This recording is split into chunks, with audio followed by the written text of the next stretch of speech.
ነፍስ መንፈሳዊ ውጊያ አለባት። ከዛ እንድንወጣ ያደርገናል። አሁን የተጠመርንበት አይምሮአችን የተጠመድንበትን ነገር ይዩት። ምን ጊዜም በብዙ ነገር የደከምንበት ነገር ራሱ አልሞላም፣ የጎደለ ነው። ዝም ብሎ ዓለም ይሄን ሊሞላ ያፈቀር ነው መኖር። በሞት ውስጥ እንኳን ስንቅ ደስ እያለን መሄድ፣ ይሄ ረቂቅ ነው። ዓለምን ማሸነፍ ማለት ይሄ ነው። ሲገል በመግደል አይደለም፣ ሲጠላ በመጥላት የበደለውን በቀኝ የተሰቀለውን ሽፍታ በመንግስት በመጣ ጊዜ አስበኝ። ያቺ ቃል ብቻ ዛሬ በገነት ትገባለህ እስኪባል ድረስ ቃላቶች ያንጻሉ፣ ይገላሉ። ሰማያዊ መንግስትን ሁል ጊዜ እናስባለሁ ነው። ጠባቂ ወጣቶች ዛሬ በብዙ ጭንቀት ውስጥ ነው ያሉት። እናቴ አባቴ ፊት መሞት የለብኝም ብለው በረሃ ውስጥ እየሄዱ ነው ያሉት። ወንዝ ባህር እየወሰዳቸው ነው ያሉት። እሱን ለነሱ መልካም አድርጎ እኔ እግዚአብሔር ስንዴ ነኝ። ኢግናቲዮስ የተናገረው ቅዱስ ይሄ ታላቅ ሰማዕት ምጥውላ አንበሳ የተናገረው እኔ እግዚአብሔር ስንዴ ነኝ። ስንዴ መስዋዕት ነው፣ ለቤተ መቅደስ የሚቀርብ ነው። በአናብስት ውስጥ እፈጫለሁ፣ ክርስቶስንም እመስላለሁ፣ ሰማዕትም እሆናለሁ። እናወጣው ኑሮ አልተሟላለንም፣ ሕይወት ተመሰቃቅላለች፣ የጎደሉ ብዙ ነገሮች አሉ። ነገር ግን ሁልጊዜ እግዚአብሔር ከኛ ጋር ስላለ እስትንፋሳችን እስክትቆረጥ ድረስ ግን መልአኩን ይልክልናል። የመጨረሻው የመልካም የሥነ ምግባር መገለጫው ትሕትና፣ ለሰደበ ስድብ አላለመጻ። በተለይም ደግሞ አሁንም በገዳማት ላይ በጣም በሰፊው ገዳማውያን አባቶቻችን ከሚጸልዩት ጸሎት መካከል ሐዋርያን አበው እጅ ንጹህ ጸሎት የምትባለው ኪሪየ ለይሶ አቤቱ ይቅር በለን እግዚኦ መሐረነ ክርስቶስ ከኔ ጋር ብዙ ወጣቶች ዛሬ በብዙ ጭንቀት ውስጥ ነው ያሉት። እናቴ አባቴ ፊት መሞት የለብኝም ብለው በረሃ ውስጥ እየሄዱ ነው ያሉት። ወንዝ ባህር እየወሰዳቸው ነው ያለው። ለነሱ መልካም እሳቤን ነገር ይሄም ይሻገራል፣ እናልፈዋለን። የምንሻገርበት መንገድ መልካም እሳቤያችንን መለገስ፣ በዚህ ውስጥ መኖርን፣ መልካም ነገሮችን ይዘው ምን ጊዜም በህሊናችን የደከምንበት ነገር ራሱ አልሞላም፣ የጎደለ ነው። ይሄ እንዲሞላልን ግን መጀመሪያው ታላቁን ነገር ማሰብ፣ የበቀኝ የተሰቀለውን ሽፍታ በመንግስት በመጣ ጊዜ አስበኝ። ያቺ ቃል ብቻ ዛሬ በገነት ትገባለህ እስኪባል ድረስ ቃላቶች ያንጻሉ፣ ይገላሉ። እኔ እግዚአብሔር ስንዴ ነኝ። ኢግናቲዮስ የተናገረው ቅዱስ ይሄ ታላቅ ሰማዕት ምጥውላ አንበሳ የተናገረው እኔ እግዚአብሔር ስንዴ ነኝ። ስንዴ መስዋዕት ነው፣ ለቤተ መቅደስ የሚቀርብ ነው። በአናብስት ውስጥ እፈጫለሁ፣ ክርስቶስንም እመስላለሁ፣ ሰማዕትም እሆናለሁ አለ። የበጎ ነገር ሁሉ የመጨረሻው የመልካም የሥነ ምግባር መገለጫው ትሕትና፣ ለሰደበ ስድብ አላለም መጽሐፍ። ለገዳይ ግደል የሚል አላለም፣ አልተናገረም። ሰይፍን ወደ ሰገባ መልስ ነው። ከስጋዊ ከደማዊ ነገር ሳይሆን ከዚህ ጨለማ ገዢ ከሆነው ከርኩስ መንፈስ ጋር የምንዋጋቸው ውጊያዎች በጣም ዋጋ የሚያስከፍሉ፣ ካሸነፍንም ደግሞ የነፍስ ዋጋ ሊያሰጡ የሚችሉ መሆኑን እንረዳለን። ስለዚህ ቅዱሳት መጻሕፍት በአንድም በሌላም በኩል በእንዲህ አይነት መልኩ ረብሻ በሌለበት ዓለም፣ ስብራት በገጠመው ዓለም ላይ ለምንኖር ለሁላችንም ማጽናኛ የሚሆኑ መልእክትን ይነግሩናል። የመንግስተ ሰማያት መውረሻ የሚሆነውን መቼም ሁላችንም ሄደን ልንፈልገው ልናገኘው የምንችለው ነገር ሱታፌ አምላክ ነው። እግዚአብሔርን ወደ መምሰል ነው። እግዚአብሔርን መምሰል ስንል በጸጋ ነው። እናንተ ሰዎች ናችሁ። ሰዎች ሆነን ግን አማልክት ዘበጸጋ እንባል ዘንድ ደግሞ ታላቅ ኃይልን ጥበብን እግዚአብሔር ሰጥቶናል። ሰዎች በአምሳሉ በአርአያው ስለተፈጠሩ ማለት ነው። ኦርቶዶክሳዊ ተዋሕዶ ቤተክርስቲያን የምታስተምረን ጠባቂ መልአክ ራሱ ለእያንዳንዳችን እንደተሰጠን የቤተክርስቲያን ረቂቅ የሆነው እግዚአብሔር አምላካችን የገለጸልን ጥበቡ በዚህ ውስጥ የምናይበት፣ እንደውም የጠባቂ መላእክትን ስናነሳ የእግዚአብሔር ረቂቅ ረዳትነቱን የምናይበት ልዩ ምልክት ነው። ምንም እንኳን በስጋችን ልናያቸው ባንችልም፣ ምክንያቱም በአይነ ስጋ ሊታዩ የማይችሉ ረቂቃን ስለሆኑ መላእክት ባናያቸውም፣ ሁልጊዜ ግን ለእያንዳንዳችን ለክርስቲያኖች ጠባቂ ያለን የምጠበቀው በመላእክት ነው። ያንን የምናየው በጥምቀት ስናገኝ፣ ልጅነት ስናገኝ፣ በዚሁ ላይ የልጅነት ክብር ካገኘንበት ጊዜ ጀምሮ እስከ ዕለተ ሞታችን ድረስ ጠባቂ መላእክት ሁልጊዜ ከኛ ጋር ያሉት ይረዱናል። መላእክት ጠባቂ መላእክት ብለን የምንረዳቸው ሁልጊዜ ግላዊ ነገራችንን ብቻ እየረዱን የሚሄዱ ሳይሆን ወደ ዘላለማዊ ህይወታችንም የምንሄድበትን መንገድ ላይ ሁል ጊዜ ጥባቆታቸውን አያጎሉም። ይሄንን በደንብ የምናይ ከሆነ በመጀመሪያው ሰዓት ላይ ጠባቂ መላእክት መለኮታዊ ፍቅር የተገለጸበት ስጦታንም ያስረዱናል። መለኮታዊ ፍቅር ሁላችንንም የሚጠብቀን መልአክ እንዳለ በዚሁ እንድንረዳ ማለት ነው። የእግዚአብሔር ጥበቃ ከሚታዩበት በረከቶችም አንዱና ሰፊው ነገር እርሱ ለፍጥረታቱ ማያንቀላፋ መሆኑ ነው።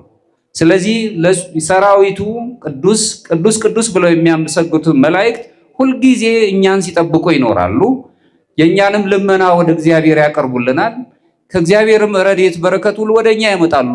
አገርን ይባርካሉ፣ ህዝብን ይባርካሉ፣ ልጆች ቤተሰብ እንዲጠበቁ ያደርጋሉ። ለዚህም እንግዲህ የማቴዎስ ወንጌል ምዕራፍ 18 ከቁጥር 10 ላይ መላእክቶቻቸው በሰማይ ያለውን የአባቴን ፊት ዘወትር ያያሉ ብሎ ሁላችንም መላእክት ይጠብቁናል። ጠባቂ መልአክ ይኖረናል። ቀንም ይጠብቀን ማታም የሚጠብቀን ይኖራል። አምላካችን ሁልጊዜ ለምዕመናኑ እንቅልፍ የለውም። ትጉዝ እይነውም ነው የሚባል ሁልጊዜ እኛን ሲጠብቅ እኛን የሚራዱ መላእክትን ሲልክልን ነው። በተጨነቅንበት ውስጥ በጭንቀታችን ውስጥ እግዚአብሔር ያረጋጋናል። በዚህ በአምስተኛው ክፍለ ዘመን የተነሳው ጀሮም የተባለው ታላቅ የቤተክርስቲያን ጸሐፊ ሲናገር ምን ይላል? እያንዳንዱ ሰው ከተወለደበት ጊዜ ጀምሮ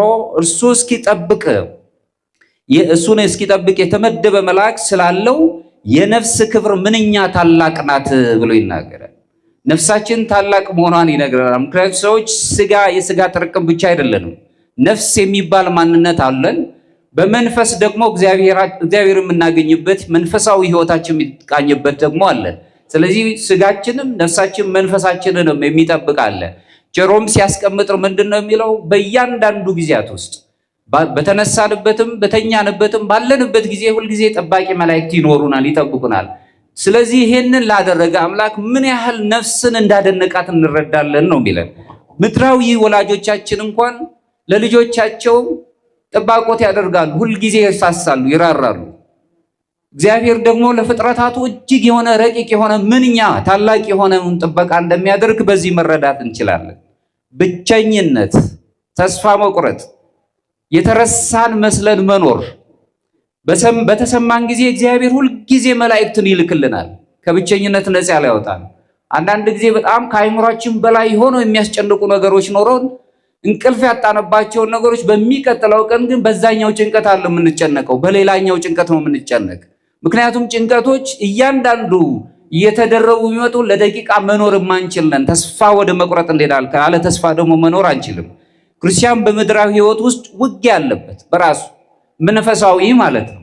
ሁልጊዜ ስጋው የሚጎሽበው ነፍስን የስጋ ፈቃዳት ሁልጊዜ ነፍስን በጣም ያጎሳቁላሉ። ነፍስ በተሰቃየች ጊዜ የነፍስ አይኗ የተባለችው መንፈስ ደግሞ ማየት ይሳናታል። በዚህ ሰዓት ስቃይ ውስጥ እንገባለን።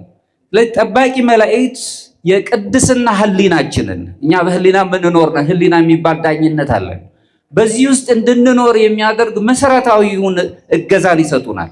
ለዚህም ነው ቅዱስ ጳውሎስ በሮሜ መልእክቱ ላይ ምዕራፍ 2 ከቁጥር 15 ህሊናቸውም ደግሞ ይመሰክራል እያለ ይናገራል።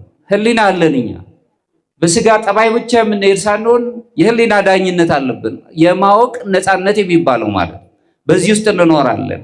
አሁንም በሰባተኛው ክፍለ ዘመን የተነሳው ታላቅ ዮሐንስ ዘሰዋስው የተባለው ታላቅ አባት ሲናገር ምን ይላል? መላእክት አንዲት ነፍስ በበጎ ስነ ምግባር ስታድግ ሲያዩ ደስ ይላቸዋል ይላል። ይህ ደግሞ ከወንጌሉ ቃል ጋር ይስማማል። አንድ ኃጢአተኛ ሰው መመለስ በሰማይ ታላቅ ደስታ ይሆናል፣ በመላእክት ዘንድ ታላቅ ደስታ ይሆናል። ሁልጊዜ መላእክት ከኛ ጋር ነው ያሉት። ደጎ ሐሳብ ሲኖረን ከመጥፎ ሐሳብ ስንርቅ ሁልጊዜ እግዚአብሔር መላእክቱ በሚገኙበት ዓለም በሰማይ ደስታን ይሆናል። እግዚአብሔር የኛን ደስታን ተቀባይ ይሆናል። ጠባቂ መላእክት በሰዎች ዘንድ መልካም ሐሳብን፣ ንስሐን፣ ትህትናንና ለእግዚአብሔር ትእዛዝን መታዘዝ እንዲኖር ሁልጊዜ ያበረታቱናል። ደስታ እንኳን ባይኖርም በደስታ ውስጥ እንድንኖር ያደርገናል። በመታዘዛችን ውስጥ ሐሳባችን እንዲቀየር ያደርገናል። በሐሳብ ሰዎች ሐሳብ አላቸው። ሁሉም ሰው ሐሳብ አለው። ሐሳቡን የሚቃኝበት ነገርን እድል ይሰጡናል። ብዙ ጊዜ አንድ ሰው በድንገት የተለያዩ ነገሮችን ሊገጥመው ይችላል። በዚህ ህይወት ውስጥ እንግዲህ መጸለይ የሚችል ከሆነ ንስሐ መግባት የሚችል ከሆነ ይቅርባይ የሆነ መንፈስ ሲኖረው መላእክት በእነሱ ዘንድ ይከትማሉ።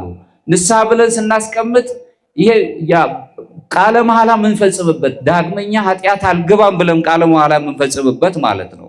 ከኃጢአት ተግባር በሙሉ ስንርቅ በመላእክት ዘንድ ታላቅ ደስታ ነው የሚሆነው። አባቶቻችን በተለይም ሐዋርያነ አበው እንደሚያስተምሩት እንዲህ አይነቱን ቅድስና መንፈሳዊ መነሳሳት ብለው ነው የሚናገሩት። መንፈሳዊ መነሳሳት ሲኖር ሁልጊዜ መላእክት ከኛ ጋር ነው የሚኖሩት። ምንም እንኳን በስጋ ያጣናቸው ነገሮች ቢኖሩ ሰላም የማይሰጡ ብዙ የሆኑ የህሊና ቁስለቶች ቢኖሩብንም እንኳን እግዚአብሔር ከኛ ጋር ስላለ መላእክቱም ስለሚጎበኙን ደስታችን ከፍተኛ እንዲሆን ያደርጋል። ለክርስቲያን ደግሞ ምንጊዜም በተመቻቸ ነገር ብቻ አይደለም የሚሄደው። በዚህ በመጀመሪያው ክፍለ ዘመን እስከ ሁለተኛው ክፍለ ዘመን ከነበሩት የሰማዕታት ታሪክ ከሚነገርላቸው መካከል አንዱ ቅዱስ ኢግናቲዮስ ወይም አግናጢዮስ ምጥውል አንበሳ የሚባል አባት የአንጾኪያ ሊቀ ጳጳስ ሆኖ ወደ ሮም ይዘውት ይሄዳሉ። ክርስትናን ስላስተማረ፣ ክርስትናን ስለሰበከ ሁልጊዜ በህሊናችን እንኖር፣ በክርስትናችን እንኖር ብለው በማስተማሩ ብቻ ወደ ሮም የሮም ነገስታት ጭፍሮች ወደ ሮም ይዘውት ሄዱ። እንግዲህ በሮም የሚጠብቀው ሰማዕትነት ነው፣ ሞት ነው፣ ለአናብስት ነው የሚሰጠው። በዚህን ሰዓት የሮም ክርስቲያኖች አንድ ደግ ነገር ሊያደርጉለት ልባቸው ፈለገ ይላል። የሮም ክርስቲያኖች መማለጃ ሰጥተው ለጭፍሮቹ ወይም ለሰራዊቱ አግናጢዮስን ከእጃቸው ሊያስመልጡት ወደዱ። ይህንን በሰማ ጊዜ ቅዱስ አግናጢዮስ ምን አለ? ያለ ጊዜው ቸርነት አታድርጉልኝ አለ። ክርስቶስን መስል ዘንድ አሁን ወደ ሰማዕትነት እየሄድኩ ነው። ከኔ ጋር ናችሁ? ያለ ጊዜው ሰማዕትነትን እንድተው አታድርጉኝ፣ ፍቀዱልኝ። ዛሬ እኔ ስንዴ ነኝ አለ። ስንዴ ነኝ። ስንዴ መስዋዕት ነው። በአናብስት ውስጥ ገብቼ እፈጫለሁ፣ ክርስቶስንም እመስላለሁ፣ ወደሱም እቀርባለሁ። እግዚአብሔርን ወደ መምሰል የሚያቀርበውን ክብር አገኛለሁና ያለ ጊዜው ምሕረት አታድርጉልኝ አሉ። የእግዚአብሔር ሰዎች ሞትን የሚያዩት በሌላ ትርጉም ነው። ሞትን በፍርሃት ቋንቋ አይደለም የሚመለከቱት። ወደ እግዚአብሔር መሄድን ነው የሚፈልጉት ምንጊዜም በዚሁ ሰዓት ላይ ሳሉ። ሌላው የቅዱስ ፖሊካርፕ የተባለው ትልቅ አባትም የቅዱስ ዮሐንስ ወንጌላዊው ደቀ መዝሙር የነበረው ይህንን መከራው በበዛበት ጊዜ፣ በሮም ግዛት ውስጥ መከራ በበዛበት ጊዜ ምንጊዜም ምንድነው የሚያደርግ ነው? ይጸልይ ነበረ። መልአኩም መጥቶ ያገለግለው ነበር። ደግ ነገር የሚሰራለት ነበር። ከሚያስፈራው የሞት ፍርሃት ወጥቶ ሞትን በሕይወት ተለውጦ እንዳየው። ምክንያቱም ሞታችንን ክርስቶስ በሞቱ ገሎልናል። ይህንን ያይ ስለነበር መልአኩ እየመጣ ያነጋግረው ነበር። የእግዚአብሔር ሰዎች በሞት ሕይወት ውስጥ እንኳን መላእክት እንደሚራዷቸው በዚህ መረዳት እንችላለን። ይህ የሚሆነው የምናስበው ከስጋዊው ጠባያችን ወጥተን የነፍስ ጠባያዊ ይዘን ስንኖርና በህሊና ዳኝነት ውስጥ መኖር ስንጀምር ያን ጊዜ እግዚአብሔር ከኛ ጋር አለ። ለዚህ ነው በራእዩ ቅዱስ ዮሐንስ ወንጌላዊ ሲናገር ወኩን ማህይምነ እስከ ለሞት፣ እስከ ሞት ጥላ፣ እስከ ህቅታ ድረስ፣ እስከ ሞት ድረስ ትንፋሽውን እስከሚያልቅ ድረስ የታመንኩን ይልና መታመናችን መጀመሪያ ለገዛ ህሊናችን ማለት ነው። የማደርገው የምናገረው የምሰራው ነገር መልካም ነው ወይ ብለን እንድናስብ፣ ክፉ ላሰቡብን ክፉ በማሰብ ነው ወይ መመለስ ያለብን። ራሱ ክርስቶስ የሚል ሰይፍን ለሰይፍ አይልም፣ ሰይፍ ላነሱት ሰይፍ አይልም። ይህንን ነው ወይ የማደርገው? በመልካም ህሊና ውስጥ ከሰይፍ በላይ የሆነውን የእግዚአብሔርን ቃል በማሰብ መሄድ ስንጀምር፣ በዚህ ህሊና ውስጥ ስንኖር ሁልጊዜ እግዚአብሔር ከኛ ጋር ይሆናል፣ መላእክቱን ይልክልናል። ቅዱስ ዮሐንስ ሰዋስው የሚያስረዳን ይሄን ነው። ብዙ ጊዜ በህሊናችን መኖር ስንጀምር አሁንም ሰዎች እንዲሁ ስጋዊ ጠባይ ብቻ ይዘው የሚኖሩ ስላልሆነ በጸሎት የሚታገዙበትን ህይወት ያገኛሉ። ጠባቂ መላእክት በጸሎት ህይወት ውስጥ ደግሞ ይጎበኙናል። ጸሎት ራሱን የቻለ ከእግዚአብሔር ጋር ከእግዚአብሔር ሰራዊት ጋር አብረን እንድንኖር የሚያደርገን ልዩ መንገድ ነው። በዚህ ህይወት ውስጥ እንተባበራለን።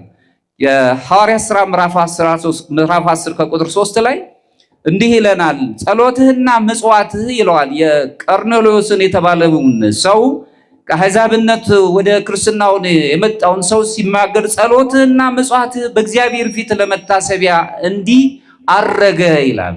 መልአኩ ነው ይሄንን የሚነግረው።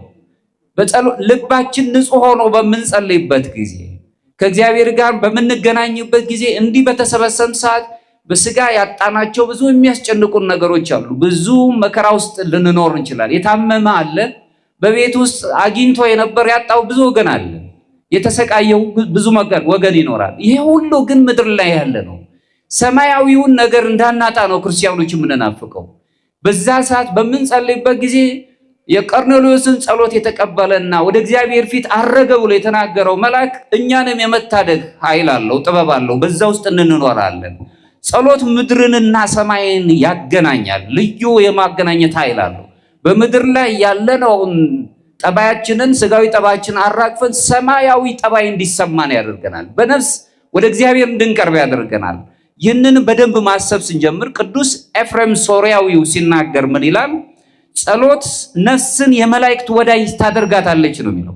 ከመላእክት ጋር ወዳጅ እንድንሆን ከታላቁ መልአክ ከቅዱስ ገብርኤል ከቅዱስ ሚካኤል ጋር ወዳጆች ሆነን እንድንኖር ፍጹም ጸሎትን ነው የሚፈልገው። ንጹህ ጸሎትን፣ ደግ ጸሎትን ነው የሚፈልገው። ከልቦና ቂም የነጻ መሆንን ይፈልጋል። ወደዛ ስንሄድ ከመላእክት ጋር ወዳጅ እንድንሆን ያደርገናል ነው የሚለው ቅዱስ ኤፍሬም በድርሳኑ ላይ የሚነግረን። መላእክት ዘወትር እግዚአብሔርን ያመሰግናሉ። በዛ ምስጋና ውስጥ ሁል ጊዜ እንድንኖር በጸሎታችን እኛንንም ይረዱናል።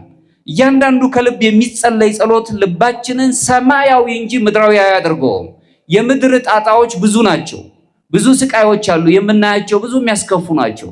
ሰማያዊ እንድንሆን ግን ምንጊዜም ወደ እግዚአብሔር እንድናስብ እርዳታን ይሰጡናል።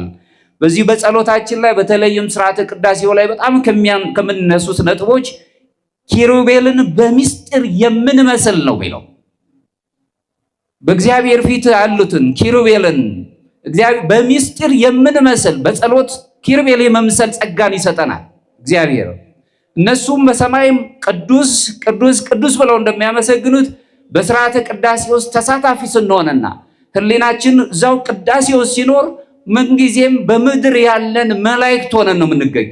ምድራውያን ሳንሆን በምድር የምንገኝ የመላእክት ጠባይ መላእክትን የሚመስል የቅድስና ታላቅ ምስጋናን ይዘን እንድንገኝ ነው የሚያደርገን። ጸሎት በፍርሃትና በክብር ውስጥ የሚጀመር ሂደትም ይኖረዋል። ምክንያቱም በስጋ ነው የምንገለጸው። ፈርተን የምንቀርብ እርዳን ቅዱስ ገብርኤል ብለን የምንለምንበት እግዚአብሔርን የምንማጸንበት። ነገር ግን ከዚህ ከፍርሃት ጋር በክብር የሚገለጸውን ነገር እናያለን።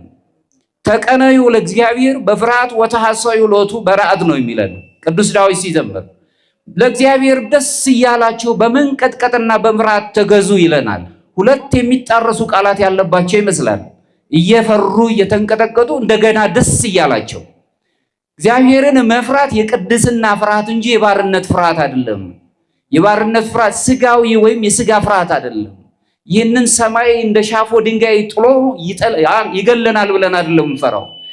ልጅ አባቱን በሚፈራበት የፍቅር የአክብሮት ፍርሃት ውስጥ በዚህ አይነት ቋንቋ እግዚአብሔርን እንፈራዋለን። እግዚአብሔርን ሁልጊዜ ጆሮን ወደኛ ይቀከራል። ጸሩ ጻድቃን ወእግዚአብሔር ሰምዖሙ ነው የሚለው ቅዱስ ዳዊት ሲናገር፣ ጻድቃን ተጣሩ እግዚአብሔርም ሰማቸው።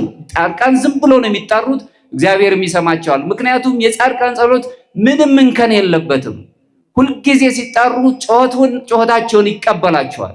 እናንተም ነው እንግዲህ ቅዱሳኑን ምሳሌ ጻድቃኑን ምሳሌ አድርገን ስንጣራ መላእክት ጸሎታችንን ወደ ሰማይ ያሳርጋሉ፣ እግዚአብሔርም ይሰማናል። አገር ሰላም ትሆናለች፣ ቤት ሰላም ያገኛል፣ ትዳር መንፈሳዊ የሆኑ ነገሮች ይኖሩታል፣ ልጆች ይታነጻሉ። በዚህ አይነት ነገር ውስጥ እንድንኖር እኛ የኪሩቤል ሚስጥር በሚስጥር የኪሩቤል ሚስጥርን የምናገኝ የምንመስል ሆነን እንገኛለን ነው። በዚህ ውስጥ ህይወት ውስጥ እንኖራለን። ሌላው ቅዱሳን መላእክት በልባችን ውስጥ ያለውን የልብ ንጽህናችንን ይጠብቃሉ። በዚህ በኦርቶዶክሳዊ መንፈሳዊነት ትምህርት ውስጥ 3 ማዕረጋት አሉ። ምንም በመጽሐፈ መነኮሳት 10 ማዕረጋት የብቃት ማዕረጋት እንዳሉ በ10ሩን በዚህ በ3ቱ ማዕረጋት ውስጥ ጠቅልሎ ያዋል። የመጀመሪያው ንጽሐ ሥጋ ነው። ንጽሐ ሥጋ ማለት ሥጋዊ ፈቃዳችንን አራግፈን ሁልጊዜ እግዚአብሔርን የምናገኝበት የሚጀምረው በጥምቀት ነው። በእምነት እንጀምርና ተጠምቀን የሥላሴን ልጅነት ካገኘን በኋላ ወደ ፈሪሃ እግዚአብሔር እንቀርባለን። እግዚአብሔርን ወደ መፍራት ቅዱስ ወደ ሆነው ፍርሃት እንቀርባለን። ደግ ወደ ሆነው ፍርሃት እንቀርባለን። ይሄንን በዚህ ዓለም ላይ የሚመጡትን ፍርሃቶች ጋር አይስማማም። በመረጋጋት እግዚአብሔርን በማግኘት ስለፈጠረን ስላከበረን ልጆቹ ስለሆነን ቅዱስ የሆነ ፍርሃት እንፈራለን። ይህ ቅዱስ ፍርሃታችን ደግሞ ወደ ንስሐ ይወስደናል፣ ወደ መጸጸት ይወስደናል። ምክንያቱም እኛ በደለኛ ነን። ስንጸልይም ሁልጊዜ አቤቱ ይቅር በለን ማለት እንለምዳለን። ይህኛው ደግሞ ወዴት ይወስደናል? ራሳችንን ወደ መቆጣጠር፣ ራስን ወደ መግዛት። ቅዱስ ጳውሎስ በገላትያ ምዕራፍ 5 ላይ ገለጸልን። ራሳችንን መግዛት የምንችልበት አቅም ላይ ያደርሰናል። ይሄም መልሶ ትዕግስትን ይሰጠናል። የዋህነትን ከሰጠነ በኋላ ግን ሁላችንም በየግላችን ሁላችንም ዘንድ ያለ የሐሳብ ይሁን የድርጊት ይሁን ገደል አለብን። ያንን ገደል ግን መሻገር አለብን ወደ ሁለተኛው ማዕረግ ለመድረስ። ሁለተኛው ማዕረግ ንጽሐ ነፍስ ተብላ ትጠራለች። የነፍስ ንጽህና ማለት ነው። ስጋችን ምን ጊዜም የነፍስ ተሸካሚ ነው። ነፍስ ደግሞ ሕያዊት ናት። ወደ እግዚአብሔር የምታቀርበን ሁልጊዜ ከእግዚአብሔር ጋር ማትሞት ሕያዊት መሆኗን እንረዳለን። የሕይወት እስትንፋስ እፍ አለበት። አዳምን ከጭቃ ካበጀው በኋላ እፍ አለ፣ ሕያውም ነፍስ ሆነ ነው የሚለን። ሕያውት ነፍስ ሕያዊት መሆኗን እንረዳለን። በነፍሳችን ግን ምንጊዜም ሁልጊዜ የምንገልጠው እውነትን ፈልገን ማግኘት ነው። እውነት ብዙ ጊዜ በዓለም ላይ በውሸት ተሸፍና ነው የምትኖረው። ውሸት ተደራርቦ እውነት የሆነበት ዓለም ላይ ነው አሁን የምንኖረው። ስለዚህ ስለ ሰዎችን ትመለከቱ እንደሆነ ከእውነት ከመራቅ የተነሳ እኔ ብቻ እኔና ራሴ የሚል ግላዊ ስሜት እንጂ እኔነት የሚል ስሜቶች የሉ። ምንጊዜም ቁሳዊው ዓለም ላይ ስለምንኖር ይህ ቁሳዊው ዓለም እውነትን እያጠፋብን በምናባዊው ዓለም ላይ እንድንኖር ያስገድደናል። ስለዚህ ከንስሐ ነፍስ ውስጥ እንድንኖር አያደርገንም። ያንን ተሻግረ ነው የሄደው የእያንዳንዳችን ገደል ወይም አቢስ ተብሎ የሚጠራው ምንጊዜም ተሻግረን መሄድ አለብን ክርስቲያኖች ከንጽሐ ነፍስ ላይ ለመድረስ። ንጽሐ ልቡና የምትባለው ደግሞ ሶስተኛው ማዕረግ ናት። ንጽሐ ልቡና ላይ ስንደርስ ምንጊዜም ከእውነት ጋር ታረቀ ነፍስ የታረቀች ነፍስ አለችን። እግዚአብሔርን ወደ ማግኘት ነው የምንሄደው። እሱን ወደ መምሰል ነው። ልጅነት ስናገኝ እግዚአብሔርን የምንመስልበት የቀረን ስለሆነ እግዚአብሔርን ወደ መምሰል መሆን ሳይሆን መምሰል የምንችለው ደረጃ ላይ እንደርሳለን። ያኔ ሱታፊ አምላክ ወይም ቴዎሲስ የሚባለውን ማዕረግ ላይ እንደርሳለን። መላእክት በንጽሐ ልቦናችን ውስጥ ትልቅ ተራዳይነትን ስራ ይሰራሉ። አምላካችን ኢየሱስ ክርስቶስ ራሱ በዚህ በማቴዎስ ወንጌል ምዕራፍ 8 ላይ ሲናገር ልባቸው ንጹህ የሆነ ወይም በራሳቸው በስጋዊ ፈቃዳቸው ወጥተው ልባቸው ንጹህ ያደረጉ ልባቸው ከቂም በቀል ነፃ የሆነ ከበደል ነፃ የሆነ ከመበቀል ነፃ የሆኑት ሰዎች ብፁዓን ናቸው፣ ንዑዳን ክቡራን ናቸው ይልና እግዚአብሔርን ያዩታል ይላል። ንጽሐ ልቦና ላይ ስትደርስ እግዚአብሔርን ማየት መነጋገር እንጀምራለን ከእግዚአብሔር ጋር። በጣም የሚገርመው ነገር ቅዱስ ጎርጎርዮስ ዘኒውሲስ የቅዱስ ሙሴን ታሪክ በጻፈበት ድርሳኑ ላይ ምን ይላል? ሙሴ ወደ ሲና ተራራ ሲወጣ ሶስቱ ማዕረጋት ተስማምተውለት ነበር ነው የሚለው። ከኔ ጋር ናቸው? ሶስቱ ማዕረግ ተስማምተውለት ነበር። ሙሴ መጀመሪያ ሰዓት ላይ የእግዚአብሔር ድምፅን ሰምቶ ወደ ሲና ተራራ የቃል ኪዳኑን ታቦት ለመቀበል ሲወጣ የሲና ተራራ ጫፉ ግርጌው ላይ ሲደርስ ገና ከግርጌው አካባቢ በዛ ሰዓት ላይ ብርሃን ታየው ነው የሚለው ቅዱስ ጎርጎርዮስ ዘኒውሲስ የሚያስቀይም ብርሃን ታየው። ያቺ ብርሃን የነፃ ስጋ ምሳሌ ነበረች ነው። አሁን በነፃ ስጋችን ውስጥ ስንኖር ከእውነት ጋር ለመታረቅ ወደ ነፍስ ነው የምንሄደው። የነፍስ ብርሃን ውስጥ ለመሄድ ነው የምንራመደው። በዚያ ሰዓት ሙሴ ይሄንን ካደረገ በኋላ ወደ ሲና ተራራ ማዕከላዊ ስፍራ ላይ የተራራው አጋማሽ ቦታ ላይ ሲደርስ ጨለማና ብርሃን የተቀላቀለባት ደመና ታየችው። በደመና ውስጥ ሆኖ እግዚአብሔርም ተነጋገረው ይላል። ለዚህም ነው ቅዱስ ጎርጎርዮስ ዘኒውሲስ ያችን ንጹህ ጸሎት በመጀመሪያው ክፍለ ዘመን የነበሩት ሐዋርያት አበው ንጹህ ጸሎት ወይም ደግሞ በሌላ ቋንቋ ፒውር ፕሬየር ተብላ የምትጠራው ብሎ ይገልጿታል። ማለት ከእግዚአብሔር ጋር የምንገናኛት ልዩ ግንኙነት ምንም ቃላት ሳይወጣባት ዝም ብለን ጸጥ ብለን ልባችን ከእግዚአብሔር ጋር የሚገናኝባት ይህንን ሲያይ በደመና የተከበበው ጨለማ ያለባት ነገር ግን የተቀላቀለ ያለበት ቦታ ላይ ሲደርስ እግዚአብሔር ተነጋገረው። ይህ የንጽሐ ነፍስ ምሳሌ ነው ብሎ አስቀመጠና ሙሴ መጨረሻው ጫፍ ላይ የሲና ተራራ ጫፍ ላይ ሲደርስ ግን በዛች ቦታ ላይ ሲደርስ ድቅድቅ ያለ ጨለማ ታየው ይላል። ይሄ አሉታዊ በሆነ ገልጽ የተገለጸ ይምሰል እንጂ አዎንታዊ የሆነ ጨለማ በራሱ ጨለማን ገርስሶ የሚችል የሚወጣ ያልተፈጠረ ብርሃን የእግዚአብሔር ብርሃን አለ።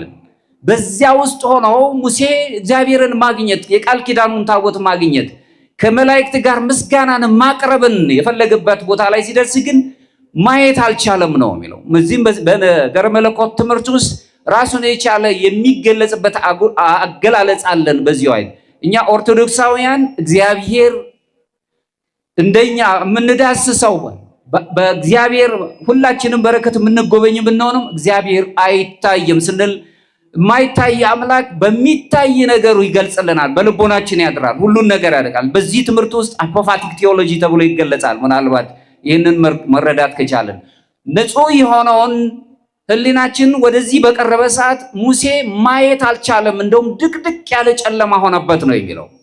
ይህ ማለት ግን እግዚአብሔር የማይታይ ወይ ደግሞ የእግዚአብሔርን ብርሃን ማየት ማይችል ስለሆነ ሙሴ የእግዚአብሔር ብርሃንና የሙሴ አይን እኩል የማየት መጠኑ የሙሴ አይኑ እግዚአብሔር የሚያየት የሚችልበት እኩል መጠን ያለው ስላልሆነ አልታየውም እንጂ እግዚአብሔር ረቂቅ በሆነ መልኩ ብርሃን ኖሮ በመላእክት ታጅቦ እየተመሰገነ በሚገለጽበት ሰዓት ላይ ለሱ የሚታየው አልነበረም። በዛ ሰዓት ላይ እግዚአብሔርን ፈልጎ ያገኘበት ቦታን ፍጹም የሆነው የነፍስ ፈቃድን አልፎ ንጽሐ ልቦና የልቦና ፈቃድናችን ሁሉ ንጹህ የሆነበት ቦታ ነው ብሎ ያስቀምጥልናል። ምናልባት ለዚህ የሚረዳን አንድ ነገር ባስቀምጥ ጥሩ ነው። በዘመኑ አሁን በዚሁ ዘመን ላይ በነገረ መለኮት በጣም ከሚታወቁ ጸሐፊያን መካከል የኦርቶዶክስ መንገድ የሚለውን መጽሐፍ የጻፈ ሜትሮፖሊታን ካልስቶስ ወር የሚባል ኦርቶዶክሳዊ አባት አለ። ይህ አባት በልጅነቴ ይላል በልጅነቴ በነበርኩ ጊዜ ሕፃን ሳለው ወደ ቤተ መቅደስ የሚገቡ ሁለት አረጋውያንን ተመለከትኩ አለ። ከሁለቱ አረጋውያን መካከል አንዱ ፈጥኖ ከቤተ መቅደስ ወጣ ጸሎቱን ጨርሶ። አንደኛው ግን እጅግ ሰዓት ወስዶ ብዙ ሰዓት ወስዶ ከጊዜ ብዛት የተነሳ ያ የሚወደው ወዳጁ ጓደኛው ባልንጀራው አረጋዊ በውጭ እየጠበቀው ሰዓት ወስዶ ረጅም ሰዓት ቆይቶ ወጣ። ሲወጣም ያንን ወዳጁ ቀድሞ የወጣው ባልንጀራው አረጋዊው ምን ያህል የምትጠይቀው ነገር ቢበዛ ነው ይህን ያህል ሰዓት የፈጀኸው አለው። ከኔ ጋር ናችሁ? ዘግይቶ የወጣው አረጋዊ አባት ሲመልስ አንዳችም ምለምነው የለኝም የምፈልገውም ነገር አልነበረኝም አለ። ታዲያ ሁሉ ሰዓት የፈጀኸው ምን ስታደርግ ነበር አለው። ቁጭ ብዬ እግዚአብሔርን ሳየው እኔን እንዲያየኝ ስፈቅድለት ውስጤን ሳየው እኔም ዝም ብዬ ስመለከተው ጊዜን ጨርሼ ወጣው አለ። ያ ነው ፒውር ፕሬየር፣ ንጹህ ጸሎት ማለት ያ ነው። ጸሎት በመጀመሪያ ክፍለ ዘመን የነበሩት አባቶቻችን ሐዋርያን አበው ጸሎት እቺ የምትባለው ንጹህ ጸሎት የምትባለው የአይምሮ ጸሎት ይሏታል።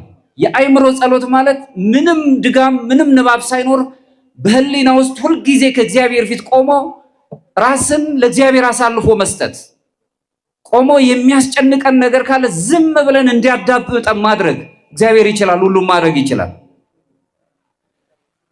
መላእክቱን እንዲልክልን ጸጥ ብለን ማዳመጥ። ቤተ መቅደስ ውስጥ ገብተን ተመልከቱ፣ ስርዓተ ቅዳሴው ማህሌቱ ባለበት ሰዓት ላይ ሌላ ጸሎት የለም። ማህሌቱን ቅዳሴው ውስጥ ነው መካፈል ያለብን። ካህናቱ በቅዳሴው ውስጥ ቅዳሴውን ሲመሩልን እግዚአብሔር መንፈስ ቅዱስ እኛን ሲጎበኘን ጸጥ ብለን ያንን ጸሎትን እንቀበላለን፣ በጸሎቱ ውስጥ እንካፈላለን። ሕዋሳቶቻችን ሁሉ በቅዳሴ ውስጥ ተካፋይ ይሆናሉ። ዕጣኑን እናሸታለን፣ ተሰጦን እንቀበላለን፣ እንወድቃለን፣ እንሰግዳለን። በዓይናችን ዑደቱን እናያለን። ከመላእክት ይሄ የመላእክት ዝማሬ የሚመስለውን የመላእክት በምድር ላይ ያሉ ካህናት ሰማያዊ ካህናት ሰማያዊያን የሚመስሉት በዚያ ውስጥ ስንሳተፍ ሁል ጊዜ ከቅዳሴው ጋር አብረን እንሆናለን። ጸጥ ብለን እግዚአብሔር ውስጣችንን እንዲያዳምጥ ቢጨንቀንም ቢቸግረንም እንኳን ብዙ በደል ቢኖርብንም በቤታችን የጎደለ ነገር እንኳን ቢኖር ጸጥ ብለን ስናይ እግዚአብሔር የጎደለውን መሙላት ይችላል። መልአኩን ልኮ ሊረዳን የሚችል አምላክ ነው ያለን። ጸጥ ብሎን ማዳመጥ ማለት ነው ብለው ሐዋርያን አበው ይሄንን ያስቀምጣል። ይሄ ቤተክርስቲያን ትምህርት ነው። ጸጥ ብሎ ያዳምጡናል፣ ራሱም እግዚአብሔር ይሰማናል። ሌላው ይላሉ በተለይም ደግሞ አሁንም በገዳማት ላይ በጣም በሰፊው ገዳማውያን አባቶቻችን ከሚጸልዩት ጸሎት መካከል ሐዋርያን አበው እቺ ንጹህ ጸሎት የምትባለው ኪሪየ ለይሶ አቤቱ ይቅር በለን እግዚኦ መሐረነ ክርስቶስ ከኔ ጋር ናችሁ። ሰዎችን አታስቸግርም፣ ጊዜ የለኝም አታሰኝም፣ እንቅልፍ መጣብኝ አታሰኝም፣ ሰዓት የለኝም አሁን በስራ ውስጥ ተወጥሬያለሁ፣ የምነጋገራቸው ነገሮች አሉ ይበዙብኛል አታሰኝም። ህሊናችን አስገዝተን በዚህ በአብነቱ ትምህርት ቤት ውስጥ አባቶቻችን ይረዱኛል፣ በደንብ ያውቃሉ። በአብነት ትምህርት ቤት ውስጥ ምሁራን አባቶች ሊቃውንቱ ሲያስተምሩን ቃለ እግዚአብሔር ሲነግሩ እነሱ ግን እኛ ቃለ እግዚአብሔሩን ስንል የምናጠፋውን ከሆነ ይመልሱናል። ግን እነሱ በጸሎት ውስጥ ነው ያሉት፣ ዲሰርን ያደርጋሉ፣ በውስጡ ነው ያሉት። ያ ነው ንጹህ ጸሎት ማለት። በውስጡ ጸሎታቸውን ይጸልያሉ። ቃለ እግዚአብሔር ሲነጥፍ መልሰው ብሎ ይናገራሉ አባቶቻችን። በዚህ ህይወት ውስጥ ይኖራል። ይህ ነው ንጹህ ጸሎት ማለት። ግን ሌሎችን ጸሎቶችን አያካትትም አይደል? ንጹህ ጸሎት ይሄ ነው። ይህችን ጸሎት ነው ፍጹም ጸሎት የምትባለዋን ገደሉን ስናልፍ ንጽሐ ነፍስ ላይ ስንደርስ እያንዳንዳችን የሚያስጨንቀን የሐሳብ ገደል አለብን፣ የኑሮ ገደል አለብን፣ ብዙ የጎደለብን ነገር አለ። ይህንን ሁሉ ማለፍ አለብን። ክርስቲያኖች ነን። የነዚህን ሁሉ የምንሰማቸው ብዙ የሆኑ የገደልማ ህይወቶች አሉ። እነዚህን ሁሉ አለፍሰን ስንሄድ እግዚአብሔር መልአኩን ልኮ ይረዳናል፣ ይራዳናል። በጣም በሚገርም ሁኔታ ቅዱስ ፖሊካርፕ የተባለው ታላቅ አባት ዘመኑ ደርሶ በሰማዕትነት ሊያርፍ ሲል ዘመኑ 86 ዓመት ነበረ። አረጋዊ ነበር። አንተ አሉት በሮም አደባባይ ለፍርድ ቆመው፣ አንተ ሽማግሌ አረጋዊ ነህ፣ ራስህን አድን፣ ክርስቶስን ካድና ራስህን አድን አሉት። ከዚህ ከስራት ነፃ ትወጣለህ፣ አትሞትም አሉት። ፖሊካርፕ ምን ብሎ መለሰ? 86 ዓመት ሙሉ አምላኬን አገለገልኩት፣ እርሱም አልበደለኝም። እንዴት እኔ አምላኬን እሰድበዋለሁ አለ። መካድ መስደብ ነው ለካ። ከኔ ጋር ናችሁ? እግዚአብሔርን እንዴት ክዳለሁ? እንዴት እሰድበዋለሁ? ይህን ባለ ሰዓት ሞቱን እንኳን እየቀረበ ሳለ በሞት እየተገለጠ በሰማዕትነት እየሄደ ሳለ መልአኩ ያጽናናው ነበር፣ ይረዳው ነበር። ሁልጊዜ ግን እነሱ በጸሎት ውስጥ ሁልጊዜ ከእግዚአብሔር ጋር ይገናኛሉ። ልባቸው የነጻ ስጋቸው የስጋ ፈቃድ የተራገፈላቸው ንጽሐ ነፍስ ላይ የደረሱ ከንጽሐ ነፍስ አልፎ ንጽሐ ልቡና ላይ የደረሱ ስለሆኑ ምንጊዜም የሞት ጥላ በዚች ዓለም ላይ የምንሞተው ሞት አሰቀቃቸውም ነበር። ሁልጊዜ ወደ እግዚአብሔር ይሄዳሉ። በንጹህ ጸሎት ውስጥ ራሳቸውን አሳድሮ ይኖራል። የማህሌቱ፣ ቅዳሴው፣ አገልግሎታች፣ ሰዓታቱ እነዚህ ሁሉ የሚቃኝ ሁልጊዜ መላእክትን መስለን እንድንቆም ነው። ካህናት ብቻ አይደሉም፣ ምዕመናንም በዛው ስንሳተፍ ትጉህ ኢይነውም እያሉ ሲያዘሙ የማያንቀላፋ የማይተኛ ትጉህ የሆነ አምላካችን አምላከ ነዳያን የድሆች አምላክ የሆነው አምላካችን ሁሉን የሚታይ አምላካችን ሁላችንም በሱ ስንኖር በውስጡ ንጹህ የሆነ የልቡና ሲኖረን ሁልጊዜ ከእግዚአብሔር ጋር እንገናኛለን። መላእክትም እየረዱን ይመጣሉ። በንጽሐ ልቡና ውስጥ መላእክት ጠባቂ መላእክት ትልቅ እገዛዎችን ያገኛሉ። ልባችን ንጹህ ሲሆን ደጎች ንጹሃን ብፁዓን እንባላለን። እግዚአብሔርም ደግሞ የማየትን እግዚአብሔርን በመንፈስ እንድናየው ዕድል ይሰጠናል። ንጽህና ሰማያዊ የሆነ ህይወትን ያድለናል። ንጽህና ሰማያዊ አብሮነትን ሁሉ ይሰጠናል ከሰማያዊው ክብር ጋር። በዚያውም በዓለም ላይ ስብራት የገጠመው ዓለም ነው። ያውም ስብራቱ መጠገም በማይችልበት ደረጃ ነው ያለነው። ስቃይ ያለበት፣ አንዱ ያገኛል፣ አንዱ ይራባል። አንዱ ታላቅ ነገር ውስጥ ነው ያለው፣ አንደኛው ደግሞ ይወድቃል። እንደው በጣም በሚደንቅ ሁኔታ ቅዱስ አምብሮስ ዘሚላን 5ኛው ክፍለ ዘመን የተነሳው ትልቅ አባት ሲናገር አንተ ለድሃው ስትሰጠው የራሱን ታስረክበዋለህ ነው የሚለው። ምክንያቱም ይቺ ዓለም የጋራ በጋራ እንድንኖርባት እንጂ እንዲሁ በግላችን እንድንኖርበት የተደረገች አይደለችም ነው። ሁላችንም በእጃችን ቅዱስ ባስልዮስ ዘቂሳርያ ሲናገር በቤት ውስጥ ያለው ዳቦ የድሃው ነው ብሎ ይነገረናል። ከኔ ጋር ናችሁ? እኛ ለነገ ብለን ያስቀመጥነው ምንም ለሌላቸው ነው። ምክንያቱም በጋራ እንድንኖርበት እንጂ ለግላችን ብቻ እንድንኖር። ክርስትና የግል ህይወት አይደለም። ክርስትና አብሮ የምንኖረው ህይወት ነው። ከሌሎቹ ጋር አብረን መኖር ነው። አሁንም ዮሐንስ አፈወርቅ 5ኛው ክፍለ ዘመን ላይ የተነሳ አባት ሲናገር አንተ ለድሃው ስትሰጠው ጎጡን፣ ጾታውን፣ ሌላው ይቅርና ሃይማኖቱን ብለህ አትስጠው፣ ስለ ክርስቶስ ብለህ ብቻ ስጠው አለ። ከኔ ጋር ናችሁ? እዚህ ላይ ሰውነት ነው የሚነግሰው። ሰውነት ሰው በመሆን ብቻ ማክበር። ሰውነታችንን ስናከብር እግዚአብሔር ያከብረናል። ሰውነትን ንቀ ነው። ሰውነት በጣም በሚደንቅ ሁኔታ እግዚአብሔር የፈጠረው የእጁ ስራ ነው። ረቂቅ ነው። ምስጢራዊ የሆነ ይዘት ያለው ማለት ነው። በምስጢራዊ ህይወት ራሱ ቅዱስ አትናቴዎስ ዘእስክንድርያ ሲናገር ምን ይላል? እኛ አማልክት ዘበጸጋ እንባል ዘንድ እሱ ክርስቶስ ወልደ እግዚአብሔር ቃል ሰው ሆነ ነው የሚለው። ሰው ነው የሆነው። ሰው ሆኖም በግሪክኛው ኬኖሲስ የሚባለው ሰው ሆኖም ራሱን ዝቅ አደረገ። ከፍ እላለሁ ብሎ የነበረው አዳም አምላክነትን የተመኘውን ዝቅ ብሎ አምላካችን ወደ ምድር ወርዶ አማልክት ዘበጸጋ አድርጎን ከፍ አደረገን። ሰው ክቡር ነው። ሰው በሰውነቱ ሰው የሆነ ሳለ ማነ ተብሎ የሚጠየቃል ሰው ነው። ስለዚህ ከምንም ነፃ የሆነ ከምንም አይነት ከወንዝ ጣጣ ወይም ደግሞ ሌላው ይቅርና እንኳን ሰው በመሆኑ ብቻ መርዳት አለብህ ብሎ ቅዱስ ዮሐንስ አፈወርቅ እንደነገረን ስንሰጠው ግን እየረዳ ነው አይደለም፣ የራሱን እየሰጠ ነው። ምክንያቱም ብዙ የዓለም የሆነው የጋራ የሆነውን ነገር ዓለም ለግሉ አድርጎ ወስዶታል።